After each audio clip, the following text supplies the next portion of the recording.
네, 이 산불의 확산세가 심상치 않습니다. 안타까운 인명피해와 재산피해, 그리고 많은 이재민이 발생하고 있는데요. 오늘은 대전보건대 재난소방건설안전과 김동은 교수 모시고 산불 발생 시 대응 방법에 대해서 이야기를 나눠보겠습니다.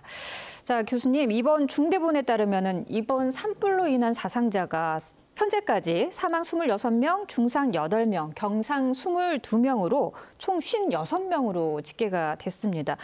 통계를 내기 시작한 1987년 이후에 역대 가장 많은 수치라고 하는데 이번 산불로 인해서 이렇게 인명피해가 커진 이유 무엇이라고 보십니까? 저는 두 가지를 말씀드릴 수 있습니다. 우선 첫 번째는 이 산불 자체가 커지는 바람 때문이라고 말씀드리는데 지금 남서풍이 크게 불어오기 때문에 이 바람 때문에 영향이 확산이 커지고 있습니다. 그래서 이 불티 같은 경우, 그러니까 지금 많은 화재 사례를 보고 원인들 보고 또 CCTV를 보더라도 한 곳에서 불난 게 아니고 이 불티가 딴 데로 이동을 하다 보니까 동시다발적으로 불이 나기 시작했습니다. 근데 이 불티나 불씨 같은 경우는 약 바람만 잘 탄다고 하면 2km까지도 전파가 될 수가 있습니다. 그러면 이 봄철이 이번에 건조했고 또 마른 가지들이 많기 때문에 이 2km 넘었던 불씨들이 좀 나무까지나 아니면 또 다른 논밭 같은 경우에 전파가 된다고 하면 또 동시다발로 고립이 될 수가 있습니다.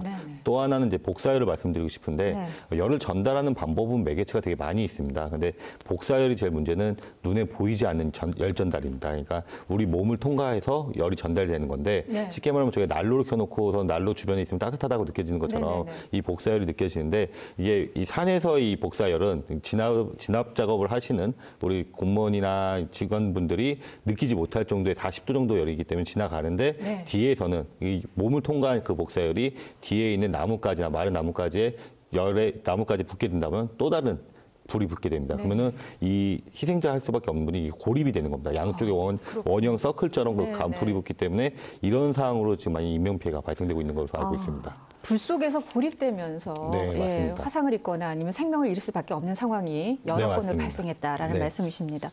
이번 사태를 겪으면서 우리가 이 산불에 대처하는 방법에 대해서 그동안 많이 알지 못했다, 제대로 대처하는 방법을 잘 알지 못했다라는 생각이 듭니다. 그래서 이 산불 발생 시에 우리가 상황별로 이 대처하는 방법들을 저희가 조목조목 좀 알아봤으면 좋겠는데요. 먼저 이 산불은 우리가 늘 얘기하듯이 초기 대응이 중요하다 이런 말씀들을 많이 하시잖아요. 우리가 먼저 이렇게 산불이 났다는 걸 발견했을 때에는 어떻게 하는 것이 중요할까요? 제일 중요한 건 신고입니다.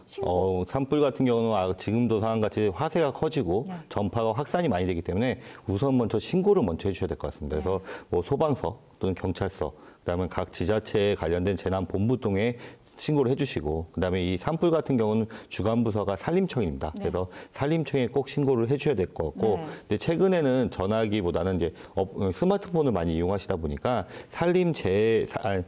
스마트 산림재해라는 어플이 있습니다. 그 어플을 통해서도 신고를 할 수가 있습니다. 근데 제일 중요한 거는 본인이 신고하는 본인이 어디에 있었고 지금 내가 눈으로 보고 있는 불의 크기가 어느 정도이고 그다음에 주변 상황에 주변에 전파가 됐고 바람이 분다 안 분다는 거를 꼭 정확히 전달을 해주셔야지 2차적인 진압이나 여러 가지 진압을 하는데 효율적으로 대응할 수 있을 거로 보고 있습니다. 사실 우리가 산불이 나면 이제 상당히 이제 당황할 수 있기 때문에 직접적으로 불을 끄려고 한다거나 오히려 그래서 산불을 더 확산하는 경우도 있더라고요. 우선은 저희 그러니까 연소 자체가 연소 3요소라고 말씀드릴 수 있는 게 가연물과 점화원과 산소 공급원입니다. 근데 우리가 무심코 이제 두들긴다고 하시죠. 그냥 뭐 나뭇가지를 이제 두들긴다고 하면은 이 공간이 산소를 들어갈 수 있는 가연물 사이에 공간이 더 발생하다 보니까 이게 불을 더 낼 수가 있습니다. 그래서 초기 진압이 정확하게 산소를 지식하지 않은 이상은 우선 초기 진압보다는 신고를 해서 대처를 해주시는 게 더 그리고 본인은 또 안전한 곳으로 생명이 중요하시기 때문에 안전한 곳으로 대피하시는 게 중요하다고 볼 수 있습니다. 자, 그렇다면 우리가 산을 오르다가 이 또 불을 마주하게 되는 경우도 있을 수 있잖아요. 이럴 때는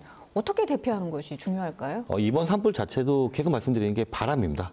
바람을 중요시 하셔야 됩니다. 바람을 중요시 하는데 산불 자체도 우리가 지금 전파가 있는 상황도 전부 다 바람을 타고서는 전파가 되기 때문에 이 바람을 조금 보시고선 이제 만약에 마주보는 방향으로 내려가셔야 됩니다. 그러니까 바람이 내 앞으로 본다면 그 밑으로 하산을 해주셔야 될 것 같습니다. 근데 이 바람 마주 보시면서 하산을 해주셔야 되는데 하산하실 때 좀 중요시해야 되는 게 경사가 높은 곳에 그러니까 불 같은 경우는 위로 상승하려고 하는 높은 기온이기 때문에 올라가려고 합니다면은 경사가 높거나 급격한 절벽 같은 곳에 나무까지 하나 정도 있으면 거기에 불이 붙게 돼 있습니다. 그러니까 네네. 완만한 경사보다는 극경사에 많이 화염이 전파되기 때문에 네.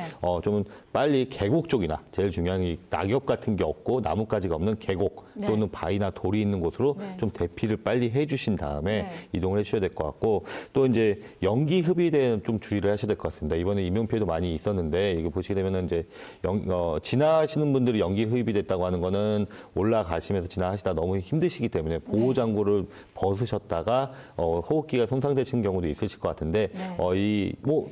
개방된 공간에서 연기 흡입이 뭐가 중요하냐라고 말씀하실 수도 있는데 지금 산불로 발생된 연기가 저온이 아닙니다. 고온입니다. 고온이다 보니까 이 고온에 유독가스도 있다 보니까 호흡기에 영향을 줄 수가 있기 때문에 네. 미리 조금 입이나 코를 막으시면서 대피를 해주시고 네. 계곡에 좀 물이 있다라고 하시면은 미리 그러니까 열 때문에 뜨겁기 때문에 온몸을 다 그냥 적셔주시는 게 좋습니다. 적셔주시고 얼굴을 좀 가리시면서 대피를 해주시는 게 제일 안전하게 산에서 하산하는 방법이라고 볼 수 있습니다. 네. 이 산불 관련해서 이번에 피해를 당하신 분들 중에는 이동 중에 그 피해를 당하신 분들도 계시더라고요. 이 도로에서 이 차가 굴러서 생명을 잃은 경우도 있는데 산 옆에서 혹은 주행 중에 우리가 산불을 맞이했을 경우에는 어떻게 해야 될까요?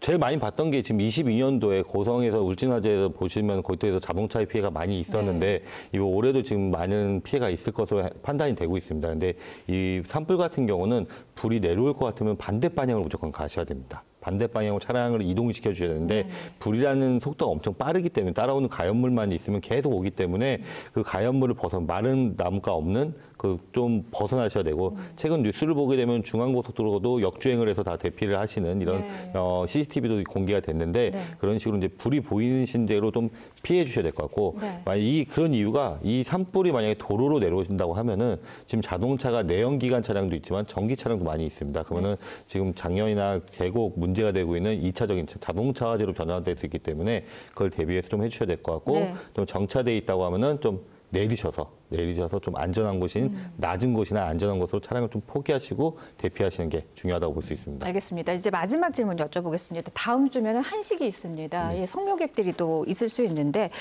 아예 이번에는 입산도 하지 마라 이런 얘기까지 나오고 있는데 마지막으로 이 화재 예방을 위해서 당부하고 싶은 말씀이 있다면 어떤 말씀해 주시겠습니까? 우선은 화기를 가지지 말라는 건 저는 기본적인 말씀입니다. 그리고 화기를 흡연을 하기 위해서 올라가시는 분은 없겠지만 그래도 라이터나 이런 화기를 갖고 올라가시는 것도 좀 자제해 주셔야 될 것 같고 그다음에 간혹 얘기하지만 산에 쓰레기를 버리지 말라고 말씀드리는데 최근에 전 세계적으로 좀 문제가 되는 게 페트병에 물이 담긴 상태에서 버리게 되면은 돋보기 효과로 나무까지도 불이 붙게 돼 있습니다. 그래서 최근에 일본의 이와테현에서도 불난 것도 그런 원인으로 지금 났다고 좀 이론이 나오고 있는데 그런 것 때문에 쓰레기가 나오면은 조금 주의를 해주셔야 될 것 같고 그다음에 산불이 지금 잠깐 발생됐지만은 복구하는 데 되게 오래 걸릴 것 같습니다. 그리고 지금 저는 좀 조심스럽게 말씀드리고 싶은 게 이번 여름이 좀 더 힘들지 않을까 생각을 합니다. 왜냐하면 산 자체에 나무가 없다 보면은 이 또 제2의 산사태가 발생될 수 있기 때문에 우리 국민들이 지금 산불에 대한 좀 유의를 해주시고 그다음에 살림을 좀 보호해 주신 다음에 2차 사고가 없이 안전하게 지내셨으면 좋겠습니다. 네. 자, 오늘 말씀은 여기까지 듣도록 하겠습니다. 고맙습니다. 감사합니다.